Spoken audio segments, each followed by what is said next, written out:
All right, so you just bought a Fuji camera, and the main reason you bought a Fuji camera, let's be honest, the main reason most of us do, is those cool film simulations. We have Returner, we have A-Cross, we have Pro Negative, we have all these cool ones like Classic Chrome. But you also have these cool film recipes that have been created that can emulate a lot of different films, like Portra 400, Kodachrome 64, all these different ones. And you don't want to spend all that money on film, and you want to buy a digital camera. That might not be the reason you bought Fuji. There's plenty of reasons to buy Fuji, but this is just one of the perks of buying Fuji. But one of the things that's also great is that you can make these custom film recipes, and depending on which camera you have, like the X105 that I have right here, I can save up to 7 film recipes at once.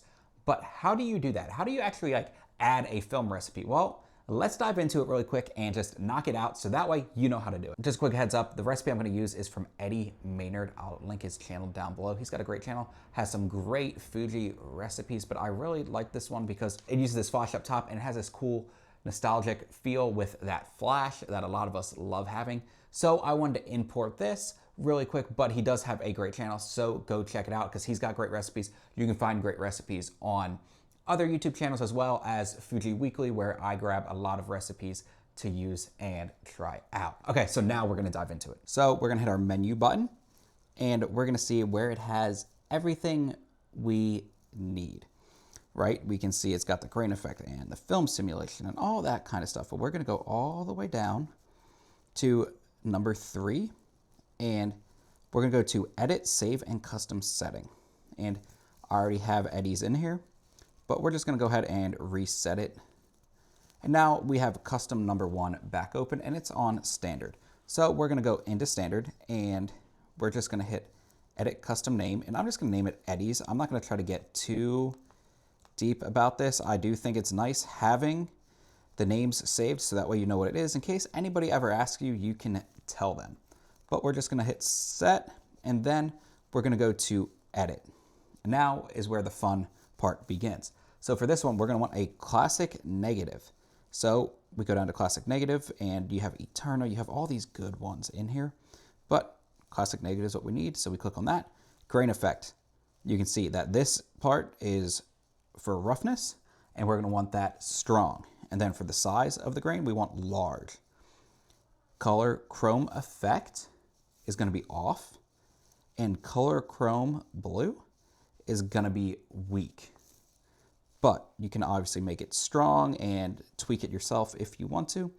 White balance. White balance is an interesting one. This one's an auto, but it's +4 red. So we're gonna go over towards the red to where it says 4. And then we're gonna wanna go away from the blue, which is down. So we're gonna go down 2, 4, and now we're where we need to be. So then we hit okay. And now dynamic range, we're gonna want it at 200. So we'll go to 200. Dynamic range priority you can leave off, otherwise you won't be able to use dynamic range or the tone curves. So for tone curves, this one's very simple. We want a +1 for the tone curves, and then shadows 0. And then our color, we want a +3 on the color. And then sharpness, we're gonna go all the way down to -4, which I think is very important when you're using Fuji, because if you're doing film simulations, having less sharp image makes it look just more filmatic, in my opinion. And then for noise reduction, this one -4 as well. And then clarity, we're gonna leave at 0. And then you can see that that's all we have to do. And then what we're gonna do is hit our back button and hit OK. And now we're saved.